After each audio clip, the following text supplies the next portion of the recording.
Good morning, Nathan. Good morning, Theresa. How are you? I'm doing well. How about yourself? I'm doing great. I'm really excited for today. It is Nathan, right? We don't go by Nate. Yeah, well, I mean, it depends on how I do both either way, but I do for professionally Nathan. Nathan. Friends can call me Nate. It's not Cool. Well, maybe one day we'll get there, and I can call you Nate as well.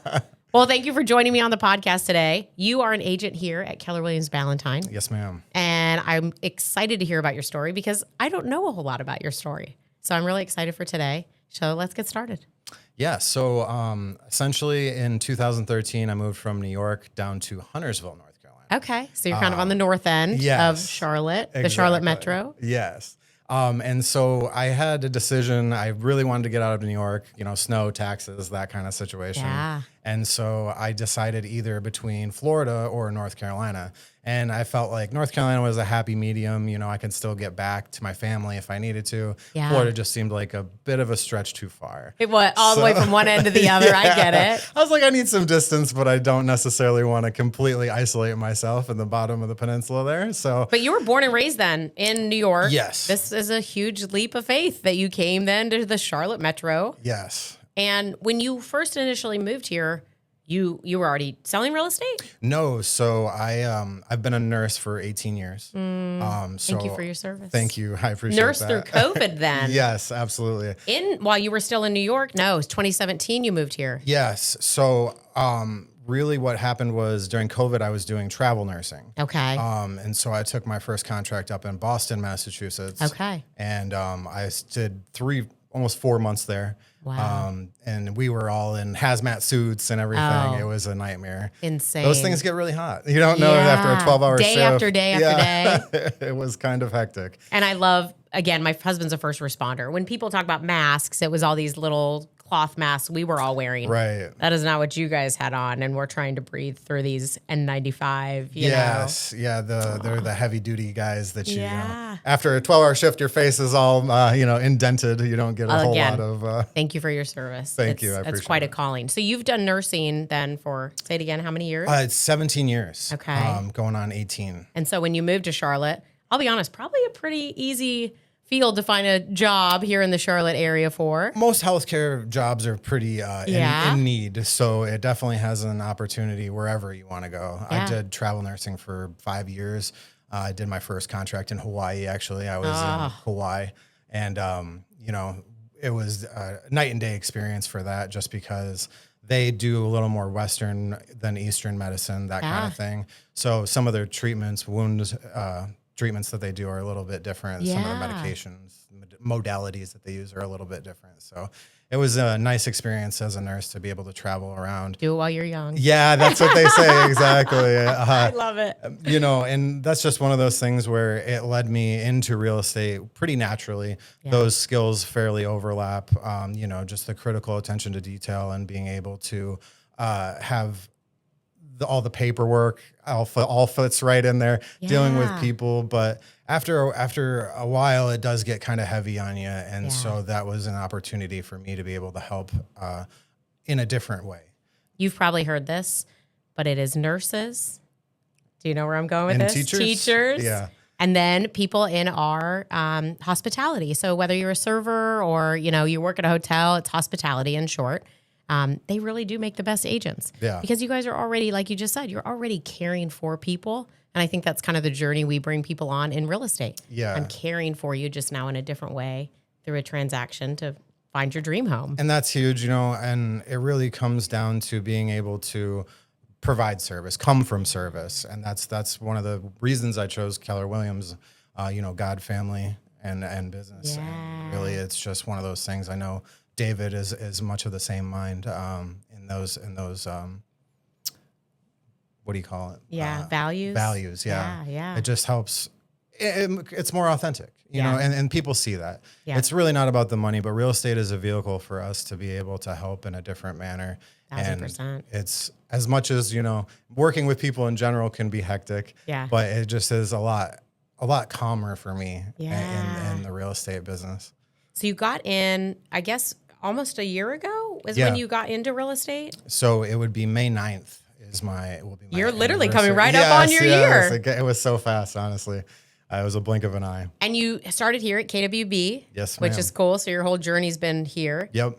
You think you made a good decision? I think I made the best decision I could. I came from Superior School of Real Estate, and ever since then, it really, they have open houses for different vendors and different companies. Yeah. And I was looking at, EXP and a couple other places. I did this plays into later. I'm analysis by paralysis type of individual. I like to have the data. I go through the data Yes. pretty heavily. I guess that says something about my disc profile, Yeah. but it definitely is a S for sure. Yeah. No, that's great. But I think you made a great decision. yes, I really loved Keller Williams from day one. I mean, Darren Phillips has been amazing. Right. I met with him, and he just kind of changed my perspective about what to expect from Keller Williams.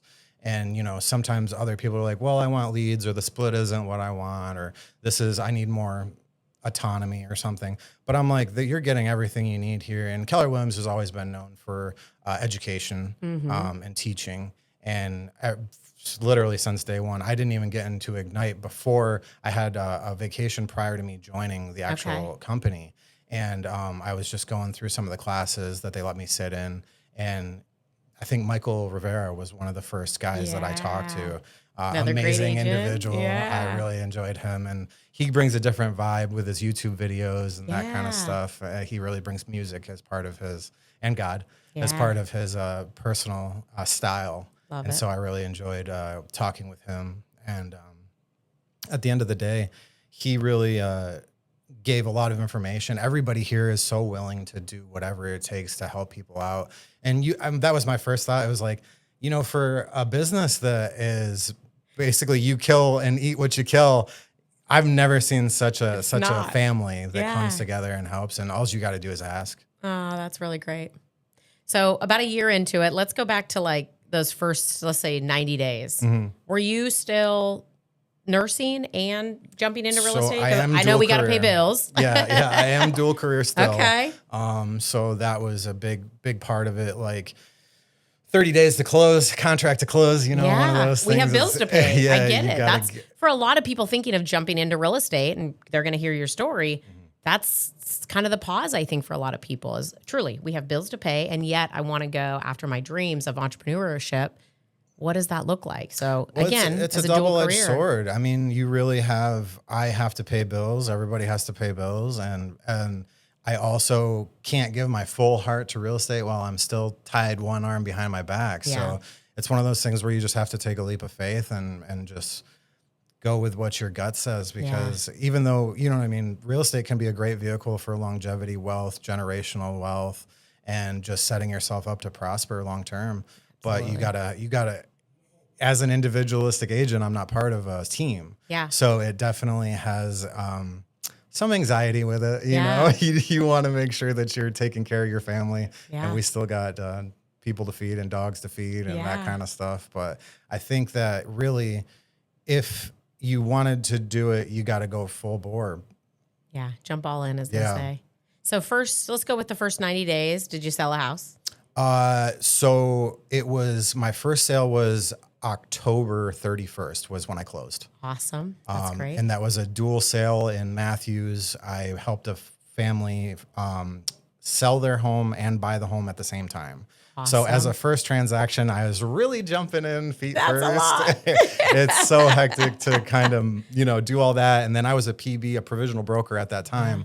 And so I'm still trying to go through my, continuing education and getting my classes done to be a full broker. Yeah. And really juggling all of that in a dual career situation is not for the faint of heart. I will say that. So are you still working, when you say dual career, 3 days a week, let's say? So I'm in a fortunate position where I'm able to contract through several companies that subcontract throughout North and South Carolina. Perfect. And so I can kind of make my schedule as I go, which is really nice. Yeah. And I kind of be like, well, this is what I need at the end of the month. And even if I get a closing, I'm going to do like half of that. And that way I can just still stay on course. Perfect. But again, that's also time where I could be prospecting or lead genning or geofarming or something where I could be wandering around the neighborhood just looking for the next client in the pipeline. Yeah. I love that you went there. Let's talk about like, what does lead gen look for? Like for a new agent where now you're trying to, in a newer city, you're going out to try to meet people that are, hey, are you looking to buy or sell?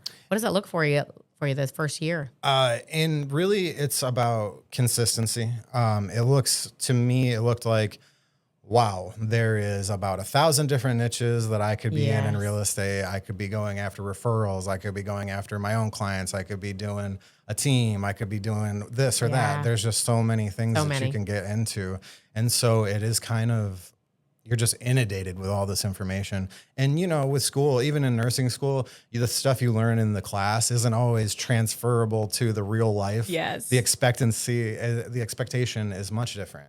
Yeah. It's definitely one of those things where you're hitting the ground running. Yep. And you want to make sure that you get everything taken care of. But at the same time, practice makes perfect. Yeah. And those things where you are doubting yourself make it hard. Well, I don't want to cold call because I don't want to bother somebody, or I don't want to door knock because if they have dogs, they're going to be mad at me, or you know what I mean? All these self-limiting doubts. 1,000%. We all do it. Yes. We all let them creep in. Mm-hmm. How do you move through that then? Like, how do you move through that and go, I can do this. I'm not afraid somebody hangs up the phone, or I'm not afraid to door knock.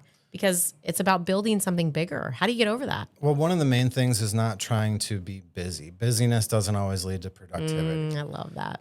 So you really want to make sure that you're just trying. And there is a million different activities you could do. So if something is not for you, you don't necessarily have to do that. It always helps to have options on the table, like something, even if you're not comfortable with it. Just give it a practice, because after once in a while, like when I first started, I felt like some of the boilerplate conversations were kind of generic and maybe not disingenuous, but just kind of, well, if I heard that coming at me, I would be like, okay, well, that's a sales pitch if I've ever heard one.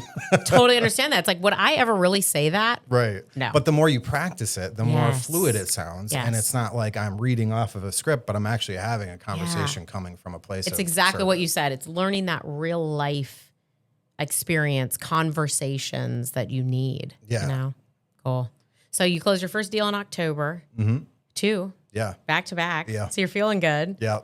Tell me more. What happens next? You continue with this kind of consistency. It's talking to people. I'm guessing you probably sold another house. I did. I saw 2 more actually after that. So it was nice to kind of get some rhythm. The familiarity with the contracts. I was in Rob Conkel's T group. Yeah. And his precision with the documents was really, really refreshing. As more of a tactile learner, I definitely like to have hands-on experience and kind of show me what we're doing. Yes. And he had a wealth of knowledge to share with his T group. Right. So really it was very, very nice. And I went through that a couple times just because, some people will get in there and 16 is fine for them. Or I think it was 13 at the beginning. We added a couple more class. But I still go to my T groups. I still just join in to see, because you never know. There's always changing. Every July we change the forms. Always. So it's really just But I love that. It just tells me you're growth minded. Yeah. You're continuing to learn. Yes. So you had a transaction partner, and I'm guessing you also had a coach. Yeah, Dave DeSilva. Okay. Great guy. Love him. Great guy. He is also a wealth of knowledge, and it's great that you get 2, because obviously both coaches know paperwork, but it's nice to have somebody who is more fluid with the paperwork, and then somebody who's on the other side who's like, well, this is more practical. This is how you approach an open house. This is how you lead gen and cold call. And here's some things that I found successful, because not everything works for everyone. That's right. There's not always going to be one. There's more than one way to skin a cat, right? 1,000%. So and that's what having that coach. I had a coach since day one. It's having that coach to see that in me. Well, what are my goals, right? So what are your goals? If your goal is to sell 10 houses, or is your goal to sell 100 houses? It's going to look a little bit different. Yeah. Well, as Chip says, it's a math problem. It so is. You always have to. It's a good problem to have, but that's really good. So speaking of a couple amazing people that you just mentioned, who do you think has really just inspired your journey through real estate? And it maybe it's not even somebody here. Maybe you have somebody at home that's really just pushing you, or who's that one person when you really think like, after the first year, I'm here and they helped? Well, I have to give credit to my wife. She was the one she was actually the reason I got into real estate initially. She pushed me, and she was like, saw I was having a tough time with nursing and the emotional side of that. And then, she's like, you have all the skills. Why don't you just go and do something different? She's like, I think you'd be really good at real estate.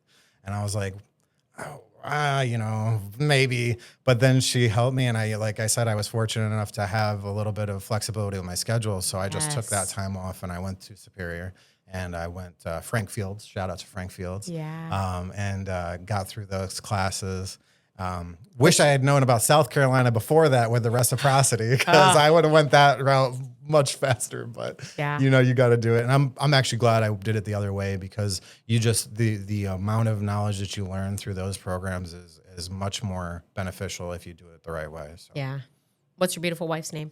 Megan. Megan. Well, thank you, Megan, for getting you into real estate. Yes, yes. So when I think about like you and Megan and your future, what do you think real estate will look like for you guys? Is this something you're going to really just look to do full time? Is this something you see as building a legacy like for your family? Well, tell me more about the future. Yeah, ideally the future would be us building a legacy through real estate. I really have always wanted to do real estate. I just never had the person, the soundboard to bounce ideas off of. And so when Megan and I got together, we started talking about it, and she was like, I think that would be the way to go. Like, we have a better runway long term if we can, I'm big into investing, so I want to get, some buy and holds long term. That's that kind of situation. I see the fix and flip, so, so I don't know if that's for me. It seems like a lot of hectic stuff. That is, it's a whole nother piece, isn't it? Wholesaling, which, taboo, we can't do that. But, it really is a vehicle for us to build something for our kids and our future, and able to do that long term is a blessing. And a real estate is a vehicle for that. And anybody who, needs more information is always stop by the office. Any one of the people here will help out. I know when I had questions about investing, I talked to PJ Kennedy. He was happy to sit down with me for an hour, and we just went over everything. Sean McGovern is another one. He helped me with my first deal. So everybody here, we're just blessed to be in a KWB family. I love that. That's awesome. If you were to tell me maybe what's the biggest lesson you've learned kind of in this first year? Consistency is key. You've got also don't blur working on and in your business. Those are two very different things. You want to make sure that you're time blocking. Oh my goodness. That was one thing I heard the first time, and I was like, you guys have calendars? You guys are going by a schedule? Who does that? I've never even heard of that. I first started, it was still a paper calendar. Right. Like, I don't know if you use a Google Calendar, but yes. The comedy of, your life, to me, it got easier once I could see the time that I was applying, whether that was to another career or whether you're to your real estate career, right, or even to yourself. Yeah. And time for you and Megan when you have time, right? Making sure you are mentally clear in the morning, have a plan, and just map it out. It's like meal planning or calorie counting. You want to make sure you're having a plan, and you give yourself some grace, because it's not, life happens. So, every morning her and I work out together and we walk the dogs, but I like to have an hour before I do my thing and get together where I'm just I want to have a coffee and I'm just relaxing, meditate, pray, whatever I need to do for that day. And just kind of go from there. Everything else can be handled with a clear mind. That's right. So, clear mind, clear heart. And then again, you've gotten that physical activity in, spent time with your wife. I mean, all the things. Yeah. Yeah, I love that. It's the eat the frog, man. You're knocking out the big stuff. That's right. That's right. I love that. All right. Is there anything that we didn't talk about today that maybe you want to add and let people know about you or your journey in real estate? I really just think that you can do whatever you set your mind to. It's a real clear path if you just get the rest of the junk out of the way. If you're not on the morning calls with Chip, that's one of I've 7:45 every day. I'm there, 8:00 on Mondays, market mindset. Those are huge. And, he just goes through a lot of the stuff, shout out to Chip. Yeah. He shows you the way. And like he says, it's a math problem. It's like, whatever you want to do, you can do it. Millionaire Real Estate, they have 5 models in that book that'll show you exactly what you need to do step by step. It's a no-brainer. Systems and models, That's which right. speak well to somebody like you, like you said. I'm all about leverage. I have to do anything that I can, put into a computer or with my CRM with, that information.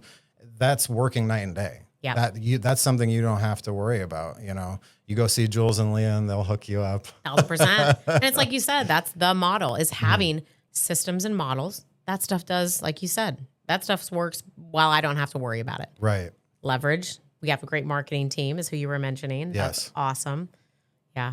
Yeah. It's a good place to be. We're glad you're here. Yeah. Oh, I'm happy to be here. You guys have a great program here. So, Awesome. Well, Nathan, if people wanted to reach out to you and they're interested in buying and selling in Charlotte and they're like, I like a good New Yorker to show me around.